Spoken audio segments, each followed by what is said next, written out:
All right, so chapter 13 is good progress. So Charlotte just decided to write the word terrific in her web to help Wilbur. So let's see what happens next. Far into the night, while the other creatures slept, Charlotte worked on her web. First, she ripped out a few of the orb lines near the center. She left the radial lines alone, as they were needed for support. As she worked, her 8 legs were a great help to her. So were her teeth. She loved to weave, and she was an expert at it. When she was finished ripping things out, her web looked something like this. A spider can produce several kinds of thread. She uses a dry, tough thread for foundation lines, and she uses a sticky thread for snare lines, the ones that catch and hold insects. Charlotte decided to use her dry thread for writing the new message. If I write the word terrific with sticky thread, she thought, every bug that comes along will get stuck in it and spoil the effect. Now let's see. The first letter is T. Charlotte climbed to a point at the top of the left-hand side of the web. Swinging her spinnerets into position, she attached her thread and then dropped down. As she dropped, her spinning tubes went into action and she let out thread. At the bottom, she attached the thread. This formed the upright part of the letter T. Charlotte was not satisfied, however. She climbed up and made another attachment right next to the first. Then she carried the line down so that she had a double line instead of a single line. It will show up better if I make the whole thing with double lines. She climbed back up, moved over about an inch to the left, touched her spinnerets to the web, and then carried a line across the right, forming the top of the T. She repeated this, making it double. Her 8 legs were very busy helping. Now for the E. Charlotte got so interested in her work she began to talk to herself, as though to cheer herself on. If you had been sitting quietly in the barn cellar that evening, you would have heard something like this. Now for the R. Up we go. Attach, descend. Payout line. Whoa. Attach. Good. Up you go. Repeat. Attach, descend. Payout line. Whoa, girl. Steady now. Attach, climb, attach. Over to the right. Payout line. Attach. Now right and down and swing that loop and around and around. Now into the left. Attach, climb, repeat. Okay. Easy, keep those lines together. Now then, out and down for the leg of the R. Payout line, whoa, attach, ascend, repeat. Good girl. And so, talking to herself, the spider worked at her difficult task. When it was completed, she felt hungry. She ate a small bug that she had been saving. Then she slept. Next morning, Wilbur arose and stood beneath the web. He breathed the morning air into his lungs. Drops of dew catching the sun made the web stand out clearly. When Lurvy arrived with breakfast, there was the handsome pig, and over him, woven neatly in block letters, was the word terrific. Another miracle. Lurvy rushed and called Mr. Zuckerman. Mr. Zuckerman rushed and called Mrs. Zuckerman. Mrs. Zuckerman ran to the phone and called the Arabelles. The Arabelles climbed into their truck and hurried over. Everybody stood at the pig pen and stared at the web and read the word over and over, while Wilbur, who really felt terrific, stood quietly swelling out his chest and swinging his snout from side to side. Terrific, breathed Zuckerman in joyful admiration. Edith, you better phone the reporter on the Weekly Chronicle and tell him what has happened. He will want to know about this. He may want to bring a photographer. There isn't a pig in the whole state that is terrific as our pig. The news spread. People who had journeyed to see Wilbur when he was some pig came back again to see him now that he was terrific. That afternoon, when Mr. Zuckerman went to milk the cows and clean out the tie-ups, he was still thinking about what a wondrous pig he owned. Lurvy, he called, there is to be no more cow manure thrown down into that pig pen. I have a terrific pig. I want that pig to have clean, bright straw every day for his bedding. Understand? Yes, sir, said Lurvy. Furthermore, said Mr. Zuckerman, I want you to start building a crate for Wilbur. I decided to take the pig to the county fair on September 6th. Make the crate large and paint it green with gold letters. What will the letters say? Asked Lurvy. They should say, Zuckerman's Famous Pig. Lurvy picked up a pitchfork and walked away to get some clean straw. Having such an important pig was going to mean plenty of extra work. He could see that. Below the apple orchard, at the end of the path, was the dump where Mr. Zuckerman threw all sorts of trash and stuff that nobody wanted anymore. Here, in a small clearing, hidden by young alders and wild raspberry bushes, was an astonishing pile of old bottles and empty tin cans and dirty rags and bits of metal and broken bottles and broken hinges and broken springs and dead batteries and last month's magazines and old discarded dish mops and tattered overalls and rusty spikes and leaky pails and forgotten stoppers and useless junk of all kinds, including a wrong-sized crank for a broken ice cream freezer. Templeton knew the dump and liked it. There were good hiding places here, excellent cover for a rat, and there was usually a tin can with food still clinging to the inside. Templeton was down there now, rummaging around. When he returned to the barn, he carried in his mouth an advertisement he had torn from a crumpled magazine. How's this? He asked, showing the ad to Charlotte. It says crunchy. Crunchy would be a good word to write in your web. Just the wrong idea, replied Charlotte. Couldn't be worse. We don't want Zuckerman to think Wilbur is crunchy. He might start thinking about crisp, crunchy bacon and tasty ham. That would put ideas into his head. We must advertise Wilbur's noble qualities, not his tastiness. Go get another word, please, Templeton. The rat looked disgusted, but he sneaked away to the dump and was back in a while with a strip of cotton cloth. How's this? He asked. It's a label off an old shirt. Charlotte examined the label. It said pre-shrunk. I'm sorry, Templeton, she said, but pre-shrunk is out of the question. We want Zuckerman to think Wilbur is nicely filled up, not all shrunk up. I'll have to ask you to try again. What do you think I am, a messenger boy? Grumbled the rat. I'm not going to spend all my time chasing down to the dump after advertising material. Just once more, please, said Charlotte. I'll tell you what I'll do, said Templeton. I know where there's a package of soap flakes in the woodshed. It has writing on it. I'll bring you a piece of the package. He climbed the rope that hung on the wall and disappeared through a hole in the ceiling. When he came back, he had a strip of blue and white cardboard in his teeth. There, he said triumphantly. How's that? Charlotte read the words. With new radiant action. What does it mean? Asked Charlotte, who had never used any soap flakes in her life. How should I know? Said Templeton. You asked for words and I brought them. I suppose the next thing you'll want me to fetch is a dictionary. Together they studied the soap ad. With new radiant action, repeated Charlotte slowly. Wilbur, she called. Wilbur, who was asleep in the straw, jumped up. Run around, commanded Charlotte. I want to see you in action to see if you are radiant. Wilbur raced to the end of his yard. Now back again. Faster, said Charlotte. Wilbur galloped back. His skin shone. His tail had a fine, tight curl in it. Jump into the air, cried Charlotte. Wilbur jumped as high as he could. Keep your knees straight and touch the ground with your ears, called Charlotte. Wilbur obeyed. Do a backflip with a half twist in it, cried Charlotte. Wilbur went over backwards, writhing and twisting as he went. Okay, Wilbur, said Charlotte. You can go back to sleep. Okay, Templeton, the soap ad will do, I guess. I'm not sure Wilbur's action is exactly radiant, but it's interesting. Actually, said Wilbur, I feel radiant. Do you? Said Charlotte, looking at him with affection. Well, you're a good little pig, and radiant you shall be. I'm in this thing pretty deep now. I might as well go to the limit. Tired from his romp, Wilbur lay down in the clean straw. He closed his eyes. The straw seemed scratchy, not as comfortable as the cow manure, which was always delightfully soft to lie in. So he pushed the straw to one side and stretched out in the manure. Wilbur sighed. It had been a busy day, his first day of being terrific. Dozens of people had visited his yard during the afternoon, and he had to stand and pose, looking as terrific as he could. Now he was tired. Fern had arrived and seated herself quietly on the stool in a corner. Tell me a story, Charlotte, said Wilbur as he lay waiting for the sleep to come. Tell me a story.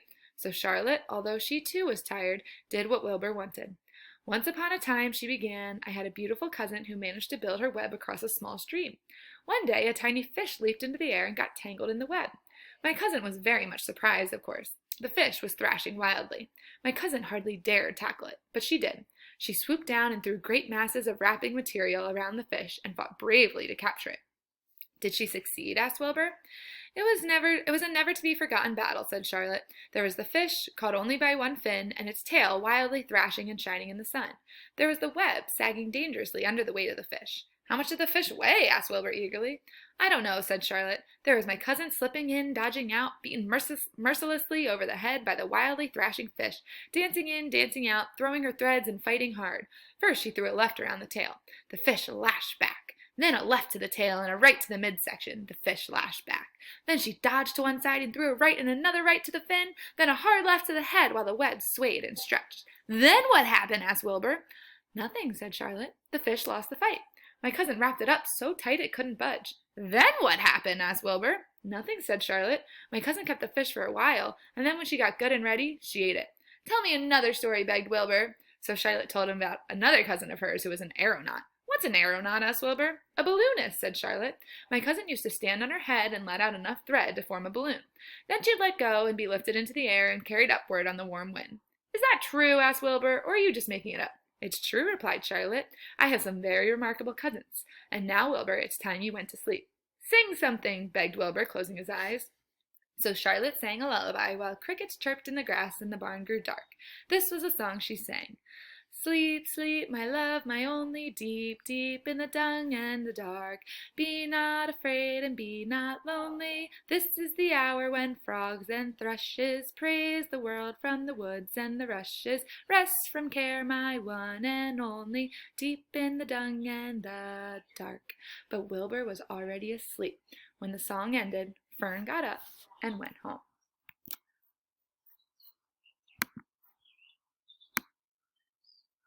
14. Dr. Dorian. The next day was Saturday. Fern stood at the kitchen sink drying the breakfast dishes as her mother washed them. Mrs. Arabelle worked silently. She hoped Fern would go out and play with other children instead of heading for the Zuckerman's barn to sit and watch other animals. Charlotte is the best storyteller I ever heard, said Fern, poking her dish towel into a cereal bowl. Fern, said her mother sternly, you must not invent things. You know spiders don't tell stories. Spiders can't talk. Charlotte can, replied Fern. She doesn't talk very loud, but she talks. What kind of story did she tell? Asked Mrs. Arabelle. Well, began Fern, she told us about a cousin of hers who caught a fish in her web. Don't you think that's fascinating? Fern, dear, how would a fish get in a spider's web? Said Mrs. Arabelle. You know it couldn't happen. You're making this up. Oh, it happened all right, replied Fern. Charlotte never fibs. This cousin of hers built a web across a stream. One day she was hanging around on the web, and a tiny fish leaped into the air and got tangled in the web. The fish was caught by one fin. Mother, its tail was wildly thrashing and shining in the sun. Can't you just see the web sagging dangerously under the weight of the fish? Charlotte's cousin kept slipping in, dodging out, and she was beaten mercilessly over the head by the wildly thrashing fish. Dancing in, dancing out, throwing— Fern, snapped her mother. Stop it. Stop inventing these wild tales. I'm not inventing, said Fern. I'm just telling you the facts. What finally happened? Asked her mother, whose curiosity began to get the better of her. Charlotte's cousin won. She wrapped the fish up, and then she ate him when she got good and ready. Spiders have to eat, the same as the rest of us. Yes, I suppose they do, said Mrs. Arabelle vaguely. Charlotte has another cousin who is a balloonist. She stands on her head and lets out a lot of line and is carried aloft on the wind. Mother, wouldn't you simply love to do that? Yes, I would, come to think of it, replied Mrs. Arabelle. But Fern, darling, I wish you would play outdoors today instead of going to Uncle Omer's barn.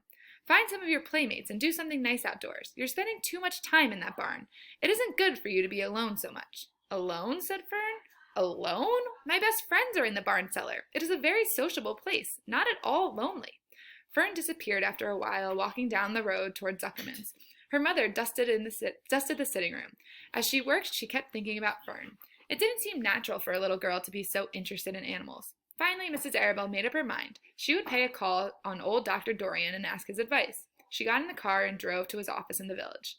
Dr. Dorian had a thick beard. He was glad to see Mrs. Arabelle and gave her a comfortable chair. It's about Fern, she explained. Fern spends entirely too much time in the Zuckerman's barn. It doesn't seem normal. She sits on a milk stool in a corner of the barn cellar near the pig pen and watches the animals. Hour after hour, she just sits and listens.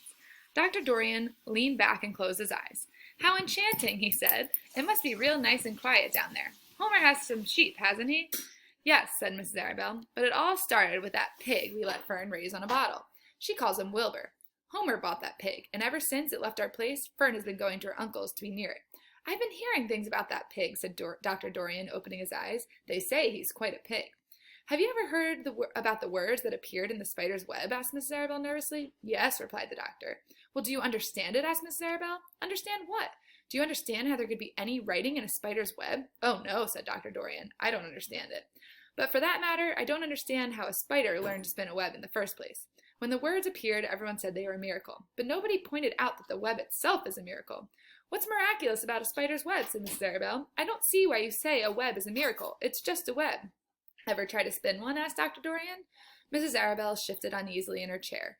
No, she replied, but I can crochet a doily and I can knit a sock. Sure, said the doctor, but somebody taught you, didn't they? My mother taught me. Well, who taught a spider? A young spider knows how to spin a web without any instructions from anybody. Don't you regard that as a miracle? I suppose so, said Mrs. Arabelle. I never looked at it that way before. Still, I don't understand how those words got into the web. I don't understand it, and I don't like what I can't understand. None of us do, said Dr. Dorian, sighing. I'm a doctor. Doctors are supposed to understand everything. But I don't understand everything, and I don't intend to let it worry me. Mrs. Arabelle fidgeted. Fern says the animals talk to each other. Dr. Dorian, do you believe animals talk? I never heard one say anything, he replied, but that proves nothing. It is quite possible that an animal has spoken civilly to me and that I didn't catch the remark because I wasn't paying attention. Children pay better attention than grown-ups. If Fern says that the animals in Zuckerman's barns talk, I'm quite ready to believe her. Perhaps if people talked less, animals would talk more. People are incessant talkers. I can give you my word on that. Well, I feel better about Fern, said Mrs. Arabelle. You don't think I need worry about her? Does she look well? Said the doctor. Oh, yes. Appetite good? Oh, yes, she's always hungry. Sleep well at night? Oh, yes. Then don't worry, said the doctor. Do you think she'll ever start thinking about something besides pigs and sheep and geese and spiders? How old is Fern? She's 8. Well, said Dr. Dorian, I think she will always love animals, but I doubt that she spends her entire life in Homer Zuckerman's barn cellar. How about boys? Does she know any boys? She knows Henry Fussy, said Mrs. Arabelle brightly. Dr. Dorian closed his eyes again and went into deep thought. Henry Fussy, he mumbled. Remarkable. Well, I don't think you have anything to worry about. Let Fern associate with her friends in the barn if she wants to.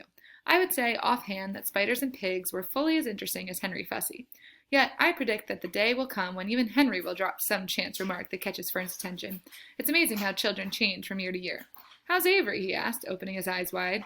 Oh, Avery, chuckled Mrs. Arabelle. Avery is always fine. Of course he gets into poison ivy and gets stung by wasps and bees and brings frogs and snakes home and breaks everything he lays his hands on. He's fine. Good, said the doctor. Mrs. Arabelle said goodbye and thanked Dr. Dorian very much for his advice. She felt greatly relieved. That is the end of chapter 14. The next chapter is chapter 15, called The Crickets.